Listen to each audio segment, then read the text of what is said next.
Tay-Tay Chidoro, Jerwin Gaco, at James Forrester. Ilan nga lamang sila sa mga ating nakilala bilang bench players sa PBA. Pero kung minsan ba, natatanong mo kung bakit kahit konti lang ang playing time nila, mas pinipili pa rin nila na magstay sa kanilang koponan.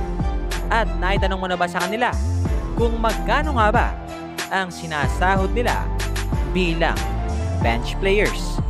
Kaya naman sa ating video mga kabiboy, ay atin nga pong pag-uusapan yan. Pero kung bago ka pa lang sa aking channel, ay huwag mong kalimutang mag-subscribe. Ang PBA nga po ay binubuo ng 12 koponan kung saan bawat team nga may 3 uri ng players.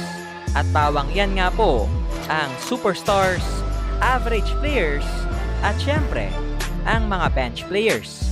Kung saan pag sinabing superstar, sila nga yung mga players na sumusweldo ng 250 to 420,000 pesos per month, which is yun nga po ang maximum salary na pwedeng ibigay sa kanila ng isang koponan.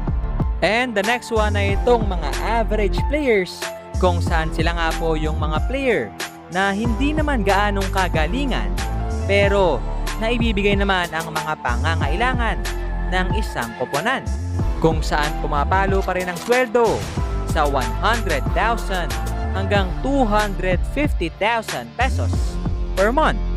And the last one para sa ating classification, ito na nga po, yung mga bench players, kung saan sila nga po yung mga manlalaro na bihira lamang ipasok ni coach, pero pinapasweldo pa rin dahil ginagamit nga naman sila pagdating sa practice.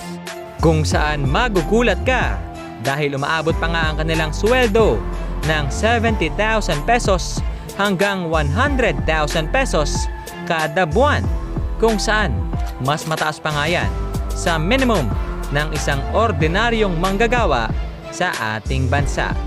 Kaya naman yon, hanggang dito na lang at maraming salamat sa inyong pagsubaybayan once again.